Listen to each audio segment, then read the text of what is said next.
You're going to hear a lot of stories about good bosses, bad bosses, and the people stuck in between. But what you're about to see tonight starts with something much simpler. A woman stepping onto a bus past midnight with nothing but a plastic bag of leftover food, while the millionaire CEO of her company follows behind in a black SUV, headlights off, heart pounding like he's the one hiding something. He doesn't even know why he's doing it. He just knows he saw something he wasn't supposed to see. Why would a woman who cooks meals every single day go home hungry? To understand how Henry Caldwell ended up tailing a bus through the darkest parts of town, we have to go back to the part he always missed, back to the part he never bothered to look at, the part where Keisha Daniels kept smiling, even when smiling cost her everything. Keisha arrived at work long before sunrise. Some days she walked in, rubbing her hands together to warm them up. Other days she held her stomach quietly like she didn't want anyone to notice the ache inside. She rarely spoke above a whisper. She didn't joke with customers. She didn't gossip during breaks. She didn't even complain when she had to mop the floor after her shift ended. Instead, she smiled. A small, almost apologetic smile, like she didn't want to take up space. She worked the kitchen station every single day, chopping, seasoning, stirring, plating. She never sat, never slowed down. And every day someone from management walked past her and said the same thing. She's always smiling. She's fine. Except nobody ever asked if she was fine. They just looked at her skin, her quietness, her position on the hierarchy, and assumed silence meant comfort. They assumed, like many do, that the black woman who works the hardest must be the one who needs the least. And at the very top of that hierarchy was Henry Caldwell, the man who built his entire fortune without ever noticing the people holding it up. Henry liked to brag that he knew his team. But if you'd asked him 6 months ago who Keisha Daniels was, he would have squinted and said, "Oh, you mean the short black woman in the kitchen who's always early?" That was it. No story, no name, no understanding. Just another invisible woman keeping his empire neat, fed, and profitable. One evening, something shifted. The kitchen was winding down. Servers were wiping tables. Dishwashers were spraying trays. The staff were counting minutes until they could go home. Everyone except Keisha, who was staring at the leftover buffet like she was calculating something in her head. Finally, she walked toward the supervisor. Her steps were hesitant, her voice even quieter than usual. Sir, would it be okay if I took the leftover trays home?" Her hands were folded in front of her apron. She wasn't smiling. She wasn't breathing easy either. She looked like a woman asking for forgiveness, not food. The supervisor looked annoyed for half a second, then shrugged. "Yeah, whatever. Take what you want." But Henry heard it. He wasn't supposed to be close enough to hear anything. CEOs don't hang around the kitchen after hours, but he happened to be walking past that very moment. And something about the tremble in her voice made him stop. Why would someone who cooks hundreds of meals a day beg for leftovers? Most workers grabbed leftovers with joy, laughing, stuffing containers. But Keisha approached the trays like she was touching fragile glass. She packed the food slowly, carefully, and in tiny portions instead of piling it up like someone excited for free dinner. She didn't taste anything, didn't lick a spoon, didn't even breathe in the smell. Instead, she pulled out plastic containers from an old tote bag, not new ones, old ones, some cracked, some stained, some missing lids. She labelled each container with a piece of tape and a marker. D, R, CJ. Kids' names. Henry froze. He'd seen workers take food home before, but this was different. This wasn't a woman preparing lunch for tomorrow. This was someone dividing survival into tiny boxes, someone rationing hope. And when she sealed the last container, something confirmed the suspicion rising in Henry's chest. She didn't pack a single container for herself. Not one. Keisha gathered the bag and hugged it against her chest like it was treasure. She gave a small nod toward the supervisor, thanked him like she'd been handed $1,000, then slipped out the side door before anyone else could see. Henry watched her walk away. He noticed her steps weren't steady. She looked dizzy. Her shoulders curved inward as if she was trying to shrink into herself. For the first time since he started the company, Henry felt curious. Not about profits or acquisition deals or new locations, but about a woman he had walked past 1,000 times without ever truly seeing. What kind of life waits for someone who works this hard, yet still goes home with nothing? The security guard nodded at Henry as he passed, but he didn't notice. He was too busy staring at the bus stop across the street where Keisha was waiting alone, clutching her bag of tiny containers. Then something even stranger happened. Instead of getting into his Tesla and going home to his penthouse, Henry slipped into the back seat and told his driver, "Follow that bus." His driver blinked. "Sir? You heard me." Even Henry didn't know what he was doing. He just knew he had seen something that felt wrong, really wrong. But before we follow him into that night, let's pause right here. If stories like this hit you, if you believe people's struggles deserve to be seen, go ahead and subscribe right now. It helps more than you think. Now back to Keisha. The bus arrived. Keisha got on. She didn't sit near the front like most people. She didn't sit near the window either. She sat by the door, like someone ready to run. Henry watched her through the glass. Her head dropped, her shoulders sagged, and for the first time since he'd known her, her smile disappeared completely. Something in that moment told him this wasn't about food. This wasn't about hunger. This was about a life unraveling quietly, unnoticed, in a world where people like him never pay attention until it's too late. Because the place Keisha was going, the life she was hiding, was nothing Henry Caldwell had ever imagined. And by the end of that night, he would never look at her, or himself, the same way again. Henry Caldwell was not the type of man who followed anyone. People followed him. Investors, board members, entire teams waiting for his approval. But tonight, the roles flipped. He sat in the back seat of his Tesla, staring at Keisha through the bus window, with a kind of unsettled curiosity he hadn't felt since his 20s. He kept replaying the image of her packing tiny containers of food, the unlabeled ones she never made for herself, the tremble in her hands, the hunger she tried to hide behind a tired smile. He didn't know what he expected to find, but he knew he couldn't go home without answers. "Stay 2 cars behind," Henry muttered to his driver. The driver hesitated. "Sir? You sure?" Henry didn't answer. His eyes stayed glued to the bus as it moved deeper into the city, past the restaurants he owned, past the districts he invested in, past the places where people like him lived without ever thinking about people like her. Where was this woman going? After giving everything to a company that barely noticed she existed. The streetlights thinned out the farther they drove. Shops turned into boarded storefronts. Sidewalks cracked. Trash cans overflowed. The kind of neighborhoods Henry only heard about in charity statistics, never saw with his own eyes. He looked around slowly, pressing his palm against the window like he could touch the world beyond it. "Has the city always looked like this?" he whispered. His driver didn't answer. Because yes, this city always had 2 versions of itself. Tonight was just the first time Henry crossed into the one where people fought to stay alive. The bus finally screeched to a stop near a dim intersection with a flickering street lamp. Keisha stepped off, clutching the bag of food tight to her chest. Her shoulders curled forward as if the night air were heavier in this part of town. But what struck Henry wasn't the silence, or the darkness, or the cold wind sliding between the buildings. It was the children playing outside despite the freezing temperature. Little kids bouncing a flat basketball, a girl skipping rope with no rope, just the motion. 2 boys passing a soda bottle back and forth because they didn't have a real toy. And every few seconds, one of them glanced up toward the apartments, as if someone inside might shout for them to come in. But nobody did. Henry swallowed hard. He had never seen children play in the cold because inside was worse.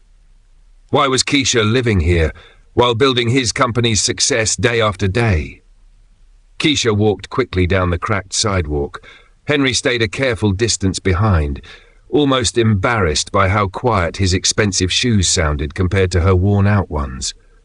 She reached her building, a small peeling structure with a rusted railing and a flickering light bulb above the entrance. She paused at the door, looked over her shoulder, and tucked the food container bag beneath her coat to hide it. Not from him, from the neighbors, from the people desperate enough to grab anything. Henry froze in place. He had never lived anywhere he had to hide food. Keisha pushed open the door and slipped inside. The door closed behind her, but the frame was old and the latch didn't fully catch. Through a tiny gap, Henry could see just enough. A small dining table. 3 children sitting quietly around it, their eyes lit up like Christmas when Keisha walked in. She didn't even take off her coat before she unpacked the containers. "Here you go, baby. This one's yours. Careful, it's still warm." She placed each portion in front of each child as if they were receiving plated meals from the very restaurant she worked in. Not a single bite for herself. She stood back and watched them eat with the kind of smile mothers wear when they're both proud and exhausted. Henry leaned forward, breath caught. This wasn't a woman taking leftovers home. This was a woman feeding a household with scraps from his kitchen. Then someone else rolled into view. An older woman in a wheelchair, her legs wrapped in blankets, her face soft but tired. "Did they treat you right today?" she asked. Keisha lied instantly. Of course she did. "Yeah, Mama, everything was fine." But Henry heard it. He heard Keisha's stomach growl from where he stood. She sat on the couch far from the food and took a sip of water. Only water, nothing more. The children kept eating fast like they knew food this good didn't come often. The grandmother watched Keisha with quiet worry. "You didn't eat at the job?" she asked softly. Keisha pulled out the same tired smile from work, the one that hid everything. "I'm full, Mama, don't worry." Henry felt something twist inside him. It wasn't guilt. Not yet. It was realization, a clarity ripping through the comfortable ignorance he lived in. This woman, this black woman he barely noticed, carried 3 children, an elderly mother, a household, and a full-time job on her back. And she still smiled for everyone else. But the more Henry watched, the more he realized this wasn't just hardship. This was quiet survival, the kind this country pretends doesn't exist. Her son asked, "Mama, you want some of mine?" Keisha shook her head immediately. "No, baby, that's for you." But her hand moved to her stomach again, subtle, instinctive, hungry. Henry's throat tightened. For the first time, he understood. This wasn't about leftovers. This wasn't about poverty. This was about a system that let the people who worked the hardest go home with nothing. He looked at her apartment, the peeling paint, the exposed wiring, the bathroom door without a lock, the hole stuffed with newspaper near the window. He had never stepped foot in a place like this, yet one of his longest-serving employees lived here, quietly starving so her children could eat. He pressed his palm against the cold metal railing of the stairwell. "What have I been missing?" he whispered. Even he didn't know if the question was about Keisha or himself. If you believe stories like Keisha's deserve to be told, hit subscribe. This is how we keep these realities from being ignored. Back inside, Keisha tucked the children into bed. She stroked their foreheads and checked their blankets twice. Then she rolled her mother toward the small bedroom. Henry watched the hallway, watched the shadows, watched the woman who kept his company running, while her own life was falling apart behind thin, cracked walls. This wasn't the world Henry knew, but it was the world that shaped the woman he had overlooked every single day. And tonight, for the first time, he couldn't look away. Because in a few minutes, Henry Caldwell was going to do something he never imagined. Something that would change both their lives forever. He was going to step out of the shadows and knock on her door. Henry stood outside the peeling apartment door, fists trembling as he'd never been in control a day in his life. He'd practiced a dozen lines on the drive over, but now that he was facing the truth of where Keisha lived, every sentence collapsed into useless air. The hallway light flickered overhead, buzzing like it was tired of surviving too. He knocked, once, twice. Inside, everything went silent. The lock clicked, then the door opened just a crack, and there she was, Keisha Daniels. The same woman who moved through his fancy corporate hallways was invisible. Except tonight she wasn't smiling. She wasn't small. She wasn't fine. She looked like someone waiting for the world to deliver another blow she couldn't afford. Her voice was barely a whisper. "Mr. Caldwell? What is a millionaire CEO doing at the door of a woman he didn't even know existed a week ago?" Henry took a breath, but words failed him. He'd rehearsed everything, apologies, clarity, explanations, but none of it matched the weight of the hallway she lived in. I needed to speak to you," he finally said. Keisha didn't move, didn't open the door wider, didn't invite him in. Her eyes drifted past him down the hallway. She was afraid one of her neighbours might see her speaking to a white CEO in a building where no elevator had worked in years. "Is something wrong at work?" she asked. "I didn't take anything, I wasn't." "You didn't do anything wrong," Henry cut in quickly. But the fear in her eyes didn't fade. It deepened. Because for people like Keisha, trouble didn't need a reason. It usually came with a smile and a signature. She hesitated, then opened the door just enough for him to step inside. The apartment hit him before his feet even crossed the doorway. Cramped, cold, clean but exhausted. A living space held together by resilience more than resources. The kids, 3 of them, were sitting on the small couch, their plates licked clean. Keisha's mother sat in her wheelchair near the window, wrapped in a blanket that wasn't doing enough.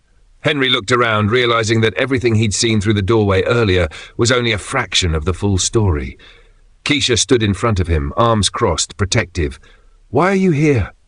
Henry swallowed hard. "Because I needed to understand." She let out a tired laugh, not rude, just painful. "Understand what, sir? That people like me don't live like people like you? This is normal for us. It's nothing new." Henry shook his head. "Keisha, you work full-time. Full-time at minimum wage doesn't even cover full-time life," she said. "My mother's medicine alone is more than my rent. The kids need everything. And I tried. I really did. I asked for a raise. I asked for extra hours. I even asked for a chance to train for a better position. But..." She stopped. The kids were listening. She lowered her voice. "They said I wasn't management material." She wasn't asking for charity, just for the chance every worker should have. Henry felt something break in him, a quiet, humiliating realization that he had built a system he was proud of, but a system that ignored the very people keeping it alive. "Why didn't you say something?" he asked softly. Keisha looked at him like he'd spoken in another language. "I did," she said, "but nobody hears you when you don't matter." Her voice cracked, but she did not cry. Because crying was a luxury she couldn't afford. "I would rather starve," she continued, "than let these kids think they are less than what they are. So I feed them first. I take care of Mama. I make the smile easy for everyone else, even when it's hard for me." Henry opened his mouth, but she kept going, steady and honest. "I didn't take the leftovers because I'm greedy. I took them because I don't have the privilege of wasting anything, and because nobody at work cares what happens to us when we clock out." For a moment the room felt suspended, like air wasn't moving. Henry felt his throat tighten, but not from guilt alone, from shame. Real shame, the kind that doesn't let you look away. He thought of his board meetings, all the times he'd bragged about low turnover and happy staff. He thought of the diversity posters in the lobby. He thought of all the Keishas he never saw. He sank into the only chair available. "I didn't know," he whispered. Keisha looked at him calmly. "That's the problem. Sometimes the most dangerous thing isn't cruelty, it's comfort." For the first time in his career, Henry Caldwell didn't feel like a CEO. He felt like a man who had benefited from ignorance. And that realization carved itself deeper into him than any boardroom loss. He stood up slowly. "I don't want to make promises," he said. "I want to make changes." Keisha lifted an eyebrow, cautious. "People make promises when they want to feel good," she said. "Policies are what change lives." Her mother shifted in her wheelchair, listening. The kids watched with wide eyes, so Henry nodded. Once, firmly, and he acted. He took out his phone and made calls right there, in that dim living room with peeling paint. First call, direct payment to wipe out her mother's medical debt. Second call, setting up after-school programs for her kids. Third call, initiating a wage audit, effective immediately. Fourth call, ordering a new internal policy. Every hourly worker gets subsidized meals, transportation credit, and immediate eligibility for internal promotions. He didn't give speeches, he didn't ask for applause, he simply used the power he had, the way it should have been used all along. And Keisha just stared at him, stunned, cautious, hopeful, but guarded. "You don't have to," she began. "I do," he said quietly, "because I finally see what I've ignored." But the biggest change wasn't what he fixed in her life, it was what he finally understood about his own. Keisha exhaled slowly, the weight of years settling into her shoulders. "I never wanted charity," she whispered. "I just wanted to be seen." Henry nodded, eyes burning. "And I'm sorry," he said. "You deserve better. You deserve to be seen every single day." For the first time since he arrived, Keisha's shoulders softened. Her mother smiled. The kids leaned closer. A moment of dignity had entered a room that had gone without it for far too long. There are countless stories like Keisha's, quiet battles, hidden struggles, lives carried with strength the world never acknowledges. If stories like this matter to you, hit subscribe, because here we don't let these truths stay invisible.